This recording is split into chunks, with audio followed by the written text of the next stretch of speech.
Hello. This should go live. I'm live.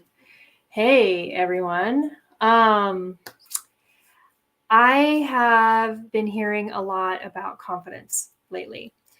Many of my clients are coming to me, and one of the desires that they have is raising confidence within themselves, at work, in their relationships. And it really is about not having that internal dialogue where we're questioning ourselves and doubting ourselves. And I've been doing some thinking about this. And so I wanted to go live today to talk about the conundrum of confidence. So I'm going to outline from my personal journey, but also from lots of experts that I've worked with along the way, what it is and what it isn't, because there are some misconceptions about what confidence is. And then how can you actually cultivate confidence? And so that's the first thing I want to talk about is what confidence is. And it's I think some of us do come into the world kind of intrinsically confident in ourselves. In fact, I think we all come into the world, now that I'm saying that out loud, intrinsically confident in ourselves. We are not kind of beaten down by life and opinions and reshaping ourselves to be able to manage in whatever circumstances we're in. And when we do that, we are compromising our integrity a little bit in order to survive. So that's okay. But it can kind of erode our confidence in ourselves if we think we need to reshape in order to be loved and accepted and worthy in the world. And so here's what I'm going to share with you today. Darcy's opinions and lived experiences on building confidence, because trust me, my friends, I struggled with confidence for a long time. And I thought it was something different. But here's what I know confidence is. Confidence is cultivated. It's not something that just happens. We actually have to live into our experiences to build confidence and to trust ourselves. It really comes with trusting ourselves. Confidence it's kind. It's soft. It's not a bulldog. When something's happening, and I love bulldogs, so there's nothing wrong with bulldogs, but when we're kind of white knuckling our way through and trying to make stuff happen, that's grit and that's kind of a fortitude. Confidence comes along with that, but it's not necessarily what confidence is. That's just trying really hard, and you can be doubting yourself while you're doing that. It's humble. That's the other thing that I've learned over the years for myself, is that when I'm feeling confident, I don't have to prove myself. I don't have to show everyone how smart I am. I don't have to show people. It's not an outside thing. This humbleness comes with that inner knowing that I am secure. I got this.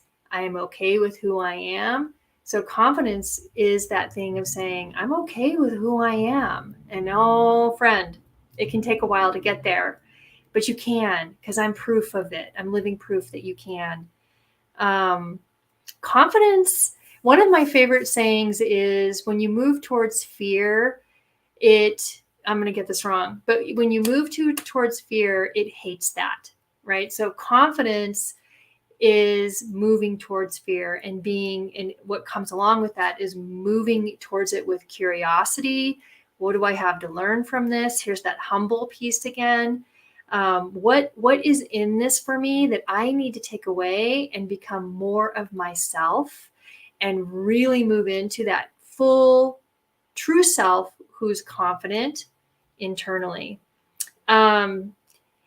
Confidence is about growth. We're never done growing and learning, right? So when we stop growing and learning, we become static. And confidence, we can, I want to be careful here, but you can be confident in yourself and stop growing. And then something else is happening, and that word will come to me, but I don't have it quite with me right yet. If you do know the word, if you're on with me here, drop some words in the chat and let me know. And truly, it is courageous. Confidence is courageous. And one of the most courageous things that you can do is connect with yourself, knowing yourself. And I really believe that when we take the time to move towards our fears, to look into the shadow, see what's there, it can be so incredibly terrifying. But if we do it with love, we do it with curiosity, and we ask, what is here? What is this here right now? And moving into that place of really knowing yourself, that's an act of love like none other. And that act of love is the thing that helps everyone else around us be more themselves too, and be confident in themselves too. When we show up, not needing to prove ourselves, not needing to take something away, to bring it into us and feel stronger, this allows for healing in the world. And this is my mission, right? So the mission that I run with as a coach is we are so secure and okay with ourselves that other people can be themselves and there's no judgment. So here's what confidence is not, right? So I like to flip it on its head, and I wrote some notes down here. Confidence is not, what did I write here? Oh yeah. It's not knowing all the answers. It's not about never struggling. We will struggle. We will have doubts. And it's so confidence is getting curious in those spaces and saying, what's in here for me? And I am okay. I really am okay right now. I'm not sure what's going on, and I'm feeling some doubt, and that is normal. So I just want to offer that having confidence does not mean you're not struggling. It doesn't mean you're not ever making a mistake or falling down, right? When you're confident, we can be super confident in something and be wrong, right? And so the confidence comes in to be able to say, oh, I was wrong about that. And if there is some repair to make because we were wrong, we gently move into that repair with a humble heart and offer what it is. Sometimes it's just a simple apology. That's all it needs to be sometimes. It doesn't mean, when you have confidence, it doesn't mean you're supposed to be doing it on your own either. And a lot of times, and this was my misconception for years and years as a single mom, working a full-time job, getting it done, like, don't help me, I'm going to do this. And what was happening for me was I was really doubting whether or not I was doing it right. And I was doubting myself.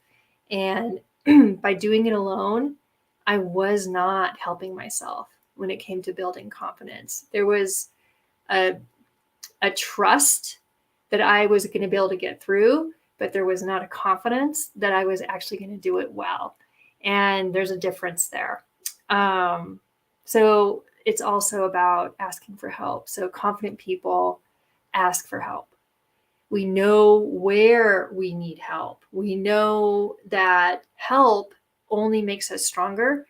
And believe it or not, people want to help. It's one of these things where we're afraid to ask for help. And anytime someone asks me for help, I'm there. If I can be there, I'm there. If I can't be there, I'm going to let them know and be honest about that. And that's another part of confidence, is being able to set some boundaries that are kind and loving, and that we don't have to sacrifice ourselves. And we can be there for someone when the time, when we can be. So, but we're not going to throw ourselves under the bus so that other people can, so that we can help them when it may actually be detrimental to ourselves. Okay, so we have what confidence is. We have what confidence is not. So when my clients come to me and they're just like, I'm not feeling confident, and I ask, what is going on with that? In terms of, and I don't really say it that way, but It's when we make commitments to ourselves or to others, whether it be personally or professionally, if we're not able to follow through on those commitments, it will erode confidence. So one of the main things that I would say is a great exercise is to just reflect. You could even just do this day by day, or you can take a look at the week. Reflect on where have you been able to follow through? When did you do the things you said you were going to do? And how did you feel when those were accomplished? Conversely, when did you not do the things you said you were going to do? And how did you feel? And what got in the way, right? So this is just an evaluation of getting a picture of what's going on. So that's one of the first steps that I offer. The other one is that I'm a firm believer in a strong morning routine. And when we set ourselves up for the day with a strong morning routine, it actually carries us. Well, I'll speak for myself. It carries me through almost the whole day. I have to admit, I get tired at the end of the day and I might fall off a bit, but I offer some grace and I'll evaluate on where did my energy start to wane and where should I have maybe taken a break and recharged and then come back, or maybe just decide to knock off early for the day, right? That's okay too.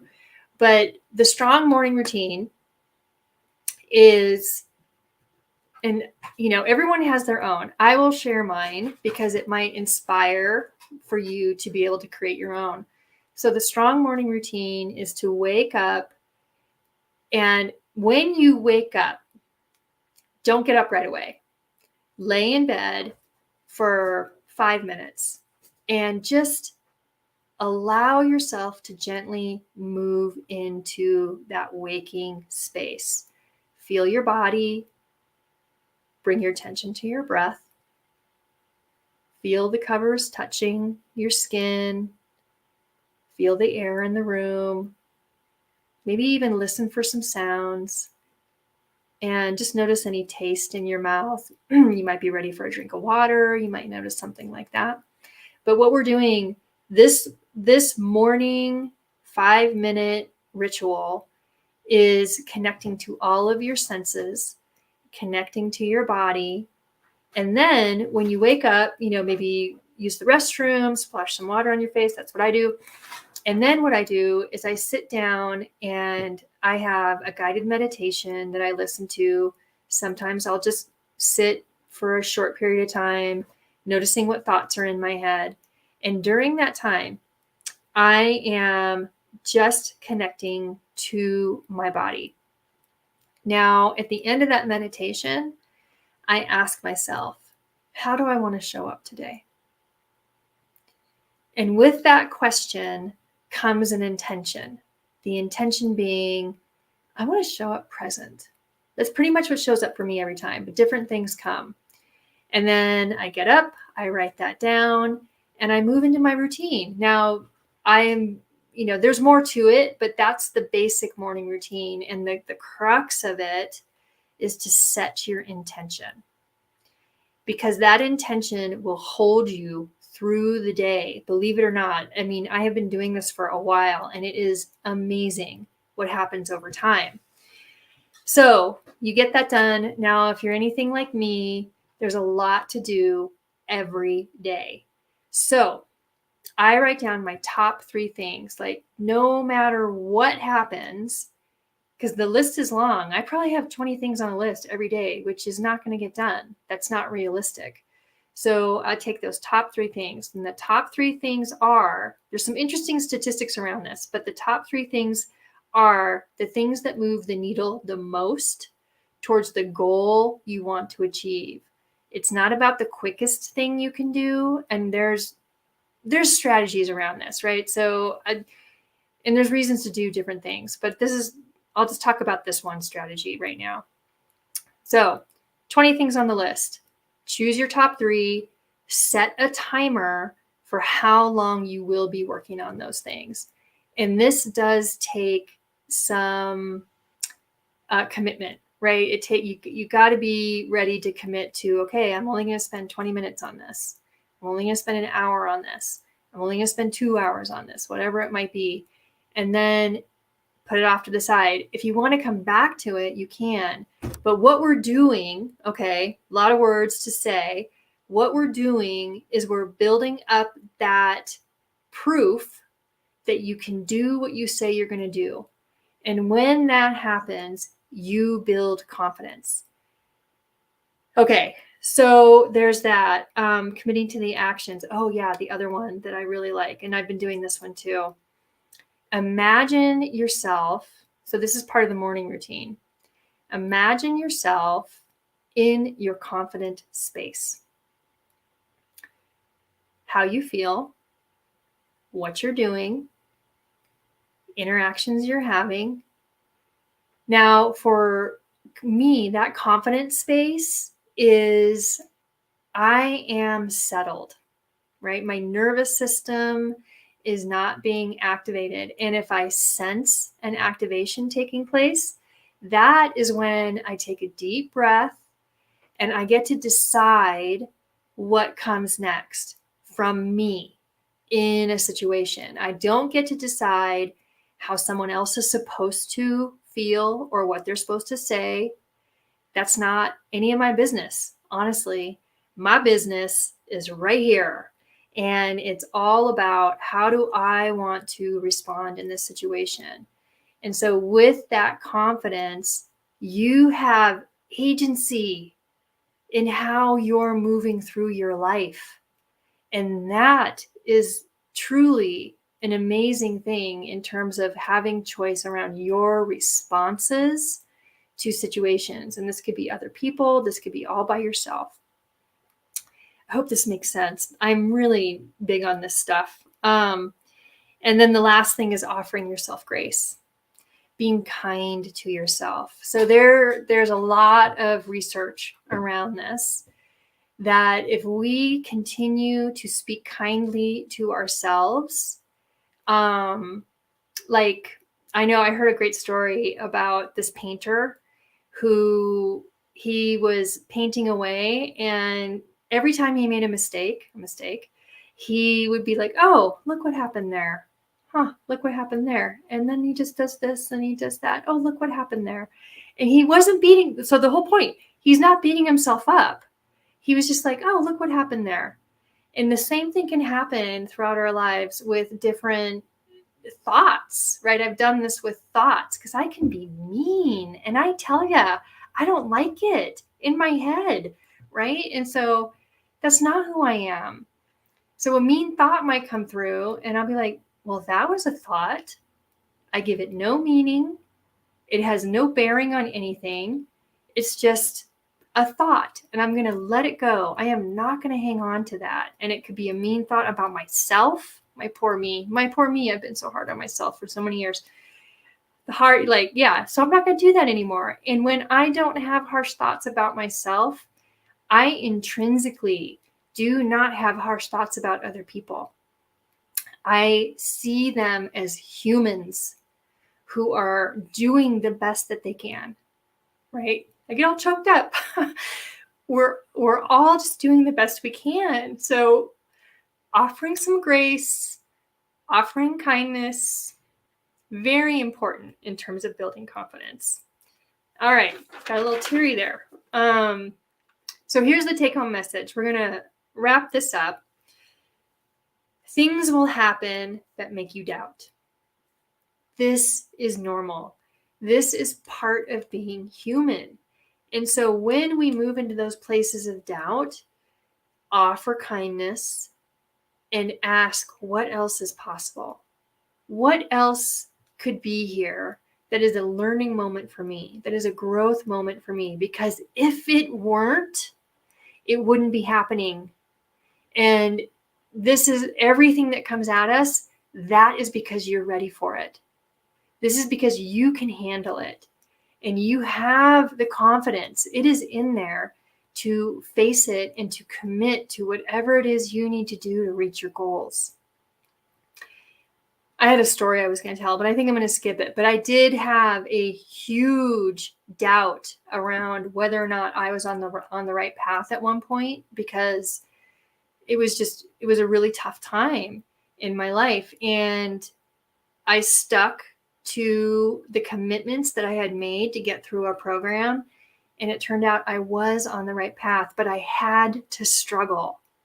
And that was part of the path. I had to show myself that I could get through and that I would learn from it. And then the lessons I learned would then be useful for people who I am working with.